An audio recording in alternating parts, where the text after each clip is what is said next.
Wassalatu wassalamu ala asyrafil anbiya wal mursalin Sayyidina Muhammadin wa ala alihi wa sahbihi ajma'in, amma ba'd. Alhamdulillah, Maha suci Allah yang menguasai alam jagat ini, Zat yang menguasai 7 petala langit dan 7 petala bumi. Tidak ada setetes air yang mengalir, selembar daun yang jatuh, dan tidak ada detak jantung serta napas, kecuali semuanya itu telah di bawah pengawasan dan pengaturan Allah Subhanahu wa Ta'ala. Oleh sebab itu, sebagai umat Muslim dan umat Muhammad Rasulullah Sallallahu Alaihi Wasallam, mari kita senantiasa memperbanyak salawat kepadanya, karena Rasulullah Sallallahu Alaihi Wasallam bersabda, barang siapa senantiasa bersalawat kepada aku, maka ia berhak mendapatkan syafaatku. Marilah kita senantiasa memperbanyak salawat kepada Rasulullah Sallallahu Alaihi Wasallam. Mudah-mudahan kita mendapatkan syafaatnya.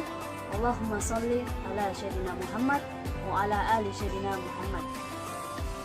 Hadirin yang senantiasa dirahmati oleh Allah Subhanahu wa Ta'ala, saya atas nama Rina Bahri insyaallah akan membawakan ceramah singkat yang berjudul dengan tema adab membaca Al-Quran serta hikmahnya. Hadirin yang senantiasa dirahmati oleh Allah Subhanahu wa Ta'ala, di dalam Al-Quran surah Al-Ankabut ayat 45, Allah Subhanahu wa Ta'ala memerintahkan umat Islam untuk membaca Al-Quran yang telah diberikan kepada Nabi Muhammad SAW, sebab hal tersebut menjadi pengingat bagi Allah, yang dimana utul mul uhya ilaika minal kitabi wa aqimis salah innas salata tanha anil fahsyai wa munkar wala zikrullah akbar wallahu ya'lamu ma tahsanun, yang artinya, bacalah kitab Al-Quran yang telah diwahyukan kepadamu, wahai Muhammad, dan laksanakanlah sholat. Sesungguhnya sholat itu mencegah dari perbuatan keji dan munkar. Dan ketahuilah, mengingat Allah dengan sholat itu lebih besar keutamannya dari ibadah yang lain. Allah mengetahui apa yang kamu kerjakan. Pun adab-adab ketika kita ingin membaca Al-Quran, yang pertama yaitu adalah kita dianjurkan untuk berwudu. Al-Quran merupakan kitab suci yang diturunkan oleh Allah Subhanahu wa Ta'ala ke bumi, maka dari itu tidak ada yang menyentuh Al-Quran selain hamba yang disucikan.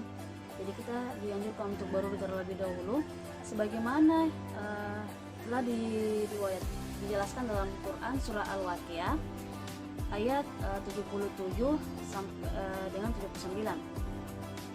A'udzubillahi minasyaitonirrajim. Bismillahirrahmanirrahim. Innahu laqur'anun karim fi kitabim ma'nun la yamassahu ilal mutahharun. Artinya, dengan ini sesungguhnya Al-Quran yang sangat mulia dalam kitab yang terpelihara di laut mahfuz, tidak ada yang menyentuhnya selain hamba-hamba yang disucikan. Jadi kita dianjurkan untuk berwudu terlebih dahulu ketika kita ingin membaca Al-Quran. Dan yang kedua itu adalah berlindung dari setan terkutuk. Ketika kita membaca Al-Quran, kita berlindung dari setan yang terkutuk. Hal kedua yang harus dilakukan kalau membaca Al-Quran adalah meminta perlindungan kepada Allah Subhanahu wa Ta'ala agar kita terhindar dari setan yang terkutuk. Hal itu dilakukan dengan membaca ta'awuz, fa'idza qara'tal Qur'anan fasta'idz minasyaitonir rajim, yang artinya, maka apabila engkau Muhammad membaca Al-Quran, mohonlah perlindungan kepada Allah agar kita terhindar dari setan yang terkutuk. Jadi kita harus memohon perlindungan kepada Allah agar kita terhindar dari setan yang terkutuk. Dan yang ketiga yaitu adalah ketika kita membaca Al-Quran, bacalah secara perlahan-lahan. Kita dianjurkan untuk membaca secara perlahan-lahan, sebagaimana yang telah diriwayatkan dalam Quran surah Al-Muzammil ayat 4. Allah SWT mengingatkan umat Islam untuk membaca Al-Quran secara perlahan-lahan, yang artinya atau lebih dari 1/2 itu, dan bacalah Al-Quran itu dengan perlahan-lahan. Itu arti dari Quran surah Al-Muzammil ayat 4. Dan yang keempat, adab ketika kita membaca Al-Quran yaitu adalah kita tidak mengeraskan suara. Tidak mengeraskan suara ketika membaca Al-Quran dilakukan ketika kita membaca Al-Quran, karena membaca Al-Quran dilakukan sebagai bentuk ibadah, mengingat Sang Ilahi atau Allah Subhanahu wa taala dalam Quran surah Al-A'raf ayat 205 berfirman untuk tidak mengeraskan suara, yang artinya, dan ingatlah Tuhanmu dalam hatimu dengan rendah hati dan rasa takut, dan dengan tidak mengeraskan suara pada waktu pagi dan petang, dan janganlah kamu termasuk orang-orang yang lengah. Jadi yang senantiasa dirahmati oleh Allah Subhanahu wa taala. Adapun adab kelima dalam membaca Al-Quran yaitu adalah laksanakan perintah Al-Quran. Jadi kita laksanakan perintah Al-Quran, kita hanya membaca saja. Allah Subhanahu wa taala memerintahkan umat Islam untuk mengikuti apa yang telah diwahyukan di dalam Al-Quran. Adab membaca Al-Quran itu tertulis dalam surah Al-Ahzab ayat 2 yang bunyinya A'udzubillahi minasyaitonirrajim, Bismillahirrahmanirrahim, wa tabbi ma yuha ilaika min rabbi innallaha kana bima ta'maluna al-kabir. Artinya, dan ikutlah apa yang diwahyukan Tuhanmu kepadamu, sungguh Allah Maha teliti terhadap apa yang kamu kerjakan. Terus adab yang keenam ketika membaca Al-Quran itu adalah kita dapat mengambil ilmu dari Al-Quran tersebut. Mengapa demikian?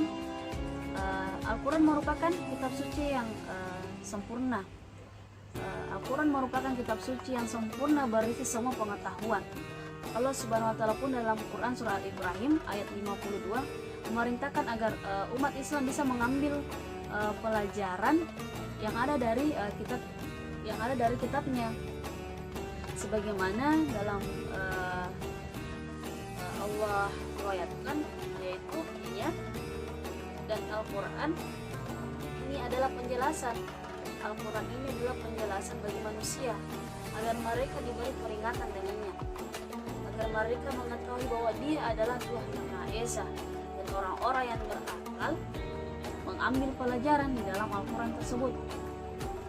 Dan yang ketujuh atau yang terakhir yaitu adalah perhatikan dengan benar. Ketika kita membaca Al-Quran, kita juga dianjurkan untuk memperhatikan bacaan kita dengan benar. Dalam Al-Quran surah Al-A'raf ayat 204, Allah Subhanahu wa taala berfirman mengenai adab mendengar Al-Quran, yakni kita diam dan memperhatikan dengan benar. Kita diam dan memperhatikan dengan benar, ya. Sebagaimana Allah berfirman, "Qur'il al-Qur'anun fastami'u lahu wa ansitu la'allakum turhamun." Artinya,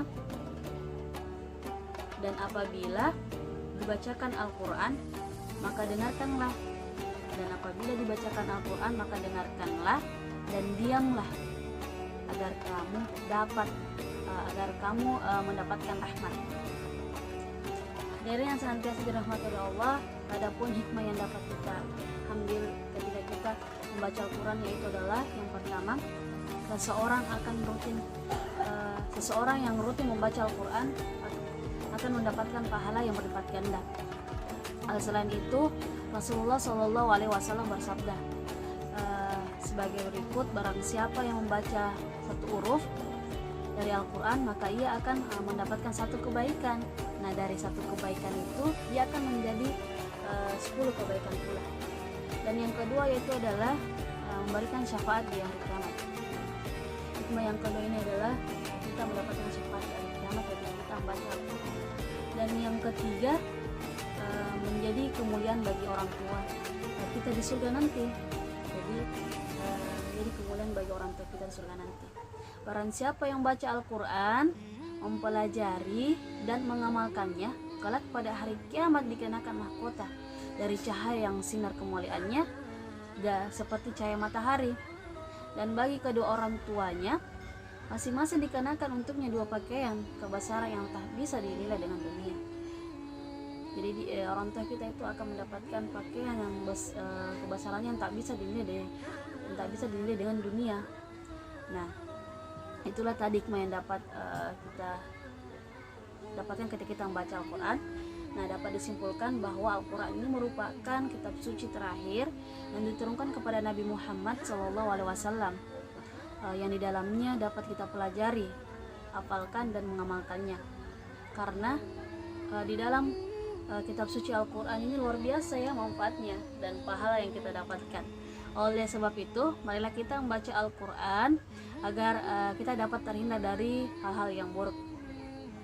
Hadirin yang senantiasa dirahmati oleh Allah SWT, demikianlah ceramah singkat ini terkait dengan adab membaca Al-Quran serta hikmahnya. Semoga ilmu yang kita dapatkan ini bermanfaat untuk kita semua. Akhir kata, saya tutup dengan sebuah pantun, yaitu mulailah sesuatu jangan lupa bismillah. Jika selesai ucapan alhamdulillah. Semoga ceramah kali ini membawa berkah agar nanti menjadi penerangan di alam barzah. Jika ada kata dalam ucapan itu datangnya dari saya sendiri, jika ada kebenaran itu datangnya dari Allah Subhanahu wa taala. Wabillahi taufiq wal hidayah. Wassalamualaikum warahmatullahi wabarakatuh.